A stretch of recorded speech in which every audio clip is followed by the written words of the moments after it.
Lockdown खुलने के कई महीने बाद भुवन और साक्षी अपनी खाला के घर घूमने गए। इस साल तो तुम दोनों ने घर पर खूब मौज मस्ती की होगी, क्योंकि स्कूल कॉलेज तो सब बंद थे। हाँ खाला, ढेर सारी हॉलीवुड की फिल्में देखी और इंडोर गेम भी खेला। भुवन और साक्षी ने दिन भर खाला से लॉकडाउन की बातें की। रात में भुवन और साक्षी जब खाना खाने के बाद सोने जा रहे थे तो उनकी खाला ने कहा, तुम दोनों को सोते समय भी मास्क पहनना है। खाला, क्या मजाक कर रही हैं? सोते समय हम मास्क क्यों पहनेंगे? वैसे भी मास्क लगा लगा कर हम थक चुके हैं। लगते जिगर, पिछले कुछ महीनों से गांव में एक चुड़ैल आती है। वो उन लोगों के सर काट कर ले जाती है जो मास्क नहीं पहनते। गांव के कई लोग अपनी जान गंवा चुके हैं। मैं नहीं चाहती कि तुम दोनों किसी मुसीबत में पड़ो, इसीलिए रात में जागो या सो, लेकिन मास्क जरूर पहन कर रखना। खाला जब चली गई तो भुवन ने साक्षी से कहा, मैंने अखबार में पढ़ा था कि लॉकडाउन के दरमियान गांव में कई अफवाह फैली थी। लगता है ये भी कोई अफवाह है, इसलिए मुझे नहीं लगता कि हमें सोते वक्त मास्क पहनने की जरूरत है। लेकिन अगर खाला की इस बात में सच्चाई हुई तो मैं तो मास्क पहनकर ही सोऊंगी। साक्षी ने सोते वक्त मास्क पहन लिया, लेकिन भुवन ऐसे ही सो गया। ज्यादा खा लेने के कारण साक्षी के पेट में दर्द हो रहा था, इसीलिए उसे नींद नहीं आ रही थी। आधी रात को उसने पायल की आवाज सुनी। साक्षी को लगा कि कोई बाहर की गली से कमरे की खिड़की की तरफ आ रहा है। कहीं ये वही चुड़ैल तो नहीं है जिसके बारे में खाला बता रही थी। साक्षी ने तुरंत मेज पर रखा हुआ मास्क भुवन के मुंह पर डाल दिया। चुड़ैल खिड़की पर आ गई और झांक कर अंदर देखने लगी। लगता है इस गांव के लोगों ने तमीज सीख ली है। बिना मास्क के कोई नहीं दिख रहा है। चुड़ैल जब चली गई तो साक्षी ने तुरंत उठकर खिड़की पर पर्दा डाला। सुबह साक्षी ने जब चुड़ैल की बात भुवन को बताई तो भुवन ने उसका विश्वास ही नहीं किया। साक्षी, गांव वालों के साथ लगता है तेरा भी दिमाग खराब हो गया है। अगर तुम्हें मेरी बात पर विश्वास नहीं है तो आज रात खुद जाकर उसे देख लेना। उस रात भुवन जागता रहा। आधी रात के बाद उसे पायल की आवाज सुनाई दी। भुवन ने मास्क लगाया और वो घर से बाहर जाकर पेड़ के पीछे छुपकर बैठ गया। चुड़ैल लोगों के घरों में खिड़की से झांक कर देख रही थी। सड़क पर एक शराबी गाना गाते हुए जा रहा था। शराबी ने मास्क नहीं पहना था। नायक नहीं खलनायक हूँ मैं, मास्क कभी भी पहनता नहीं मैं नायक नहीं खलनायक हूँ मैं। शराबी रोड पर गिर पड़ा। जब उठा तो उसके सामने चुड़ैल खड़ी थी। बिना मास्क के खलनायक बनेगा? चल मेरे साथ चल, अभी तेरी खलनायकी निकालती हूँ। चुड़ैल शराबी को झाड़ियों में ले गई। कुछ देर बाद भुवन ने देखा कि शराबी का बिना सिर का धड़ झाड़ियों से बाहर निकला और सड़क पर गिर गया। भुवन तुरंत भागकर घर में घुस गया और चादर ओढ़कर मुंह ढककर सो गया। अगले दिन सुबह भुवन और साक्षी ने खाला से कहा, खाला, हम दोनों ने चुड़ैल को देखा। अब मेरी बात का भरोसा हुआ या नहीं? हमें आपकी बात का पूरा यकीन हो गया है, लेकिन एक बात समझ में नहीं आ रही है कि आखिर वो चुड़ैल बिना मास्क वाले लोगों का सर कलम करके क्यों ले जाती है। ये तो गांव में किसी को नहीं पता।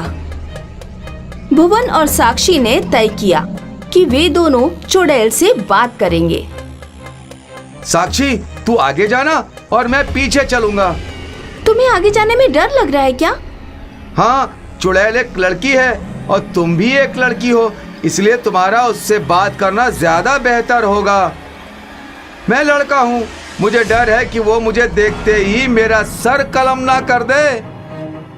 उस रात भुवन और साक्षी को चुड़ैल की पायल की आवाज सुनाई दी, तो वे दोनों डरते हुए बाहर गए।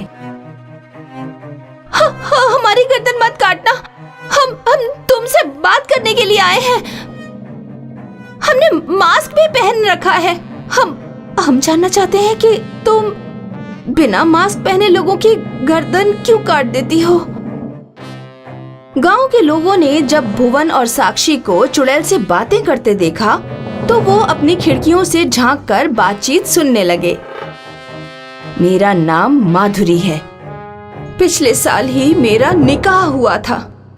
महामारी के समय, निकाह के समय एक आदमी जो हमारे पड़ोस में रहता था कहीं बाहर से घूम कर आ रहा था।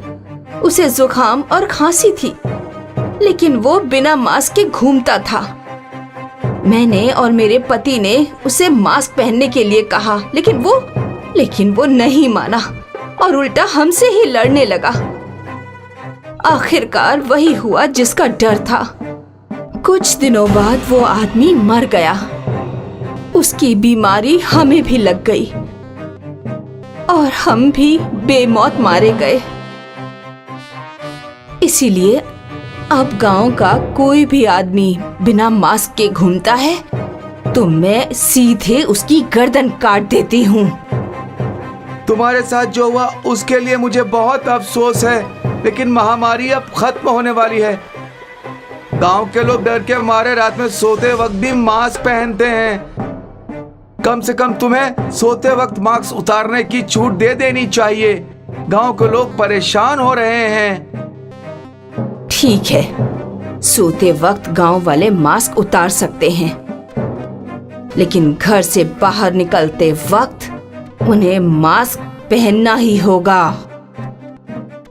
ऐसा कहकर चुड़ैल चली गई। गांव के लोग अपने अपने घरों से बाहर आए और उन्होंने साक्षी और भुवन को धन्यवाद दिया। गांव के लोगों, स्वस्थ व्यक्ति से ज्यादा बीमार व्यक्ति को मास्क पहनने की जरूरत है, क्योंकि एक बीमार व्यक्ति कई लोगों को बीमार कर सकता है। इसीलिए खांसी जुकाम होने पर मास्क जरूर पहनकर रखना है। इसमें हमारे और हमारे परिवार की ही भलाई है। काजल के अब्बू रमेश आज घर वापस लौट कर आए तो काजल उनसे मेले में तफरीह करने की जिद करने लगी। अब्बू, आज गांव में बैसाखी के जेरे नजर मेला लगा हुआ है, मुझे मेला घूमने जाना है। काजल बेटा, अब आप बड़े हो गए हैं, मेला में तफरीह करना चाहती हैं तो तन्हा ही चली जाओ। रात में आप उसे घर के बाहर तन्हा मत भेजिए। कल सुनीता की बेटी पास के मोहल्ले तक गई थी, जहाँ किसी असीबी ताकत ने उसे पकड़ लिया था। उसके परिवार वाले मुश्किल से आमिल वीरबाला के पास लेकर गए थे। वीरबाला ने उसके ऊपर से असीबी ताकत को उतारा, तब जाकर वो सेहतयाब हुई। फिक्र मत करिए अम्मी, मुझ पर कोई शैतानी ताकत काबिज नहीं हो सकती। जादुई और आसिबी ताकतें उन्हीं को अपना गुलाम बनाती हैं जो जहनी तौर पे कमजोर होती हैं। माशाअल्लाह, हमारी बच्ची जहनी तौर पर कुशादा है। ये लो पैसे पकड़ो और शौक से मेला को तफरीह करो। काजल मेला घूमने के लिए निकल पड़ी और चाट पकौड़ी की लज्जत का लुफ्त उठाने के बाद जब वो झूला झूल रही थी तो मेले के मैदान के पास थोड़ी दूर पर उसे नकाब की एक दुकान दिखाई दी। खौफनाक शक्ल की नकाब पहन के अम्मी को डराऊंगी, यकीनन मजा आएगा। काजल नकाब की दुकान पर पहुंच गई। दुकान पर एक खौफनाक नकाब पहने एक शख्स बैठा था। आइए आइए, तशरीफ लाइए। मुखौटों की दुकान पे हम आपका इस्तकबाल करते हैं। यहाँ आपको हर लिहाज का मुखौटा मिलेगा। हंसने वाला मुखौटा, रोने वाला मुखौटा, खौफ ज़दा करने वाला मुखौटा। काजल को दुकान पर अजीब तरह का खौफ महसूस हो रहा था। मुझे बस एक खौफजदा करने वाला नकाब दे दीजिए। काजल ने नकाब लिए और पैसे देकर वापस चल पड़ी। कुछ दूर चले जाने के बाद काजल ने पलटकर देखा, वहाँ कोई दुकान नहीं थी। थोड़ी देर झूला झूलने के बाद काजल घर की तरफ लौटने लगी। इस नकाब को पहनकर जब मैं अम्मी के करीब पहुँचूंगी तो अम्मी यकीनन डर के मारे चीख पड़ेंगी। उन्हें महसूस होगा सुनीता की तरह मेरे अंदर भी आसिबी ताकत काजिब हो गई। काजल ने जैसे ही नकाब पहना उसे कुछ अजीब सा महसूस हुआ। वो फौरन रास्ते पर रुक गई और घुटनों के बल बैठ गई और साथ ही हाथ और सर झुकाने लगी। काजल किसी अनजान जुबान में बोल रही थी, पर हैरत की बात ये थी कि सामने कोई नहीं था। कुछ देर बाद जब वो घर पहुंची तो रमेश उससे मुखातिब हुआ। आ गई मेरी बेटी, मुखौटा तो बहुत ही खूबसूरत लग रहा है। अच्छा बताओ, मेले में क्या क्या खाया और कहाँ तफरीह की? मुझे बकरा चाहिए। क्या? मुझे बकरा चाहिए इसी वक्त। लगता है तुम बकरे का गोश्त खाना चाहती हो। चलो, कल इतवार है, कल मैं अपनी दुकान से बकरे का गोश्त लेता आऊंगा। अभी रात होने की वजह से अली की दुकान बंद हो चुकी है, इसलिए गोश्त नहीं मिल पाएगा। काजल घर के बाहर निकल जाती है। काजल, कहाँ जा रही हो? काजल बकरे का गोश्त बेचने वाले अली के घर गई। उसने अली के आंगन में पहुंचकर बकरों को साथ में लिया और उन्हें अपने साथ ले जाने लगी। अली अपने घर से बाहर निकल आया और उसने काजल को रोका। तेरी इतनी हिम्मत, तू मुझे रोकेगा? काजल ने अली को बुलंदी से उठाकर उसके आंगन की दीवार पर दे मारा और बकरों को झाड़ियों के दरमियान ले गई। अब्बू काजल को तलाशता हुआ अली के घर के पास से गुजर रहा था। तभी अली ने सारी बातों का जिक्र किया। अम्मा, तुम्हारी बेटी में कोई ताकतवर शैतानी रूह दाखिल हो गई है। वो मेरे बकरों को लेकर झाड़ियों की तरफ गई है। शैतानी रूह? अरे क्या बेहुदा बात कर रहे हो? उधर काजल बकरों को हजम करके झाड़ियों से बाहर निकल आई। जब से ये मेले से वापस आई है, इसने अपना मुखौटा नहीं उतारा है। पहले तो इस नकाब को हटाता हूँ, फिर देखता हूँ मसला क्या है। रमेश खामोशी से काजल के पीछे गया और उसने फौरन उसका नकाब निकाल दिया। नकाब चेहरे से हटते ही काजल नॉर्मल हो गई। अब्बू, आप और मैं आखिर क्या कर रहे हैं? मैं तो मेले से वापस आ रही थी। मैंने मेले में चाट, पकौड़ी, लजीज पकवान खाए और एक नकाब भी खरीदा जो अभी आपके हाथ में है। इससे मैं अम्मी को खौफजदा करूंगी। अम्मी को कल डराना, अभी घर चलते हैं। उस रात पूरे परिवार ने साथ में खाना खाया और सोने चले गए। आधी रात को काजल की अम्मी की आंख स्टोर रूम से आने वाले शोर शराबे से खुल गई, जहां से खटर पटर की आवाज आ रही थी। काजल की अम्मी अपने बिस्तर से उठी और स्टोर रूम के पर्दे को हटा दिया। स्टोर रूम के अंदर काजल खड़ी थी और उसके हाथों में एक कुल्हाड़ी थी। अचानक काजल ने कुल्हाड़ी से अपनी अम्मी पर हमला कर दिया। खून चाहिए, मैं खून पीऊंगा, खून।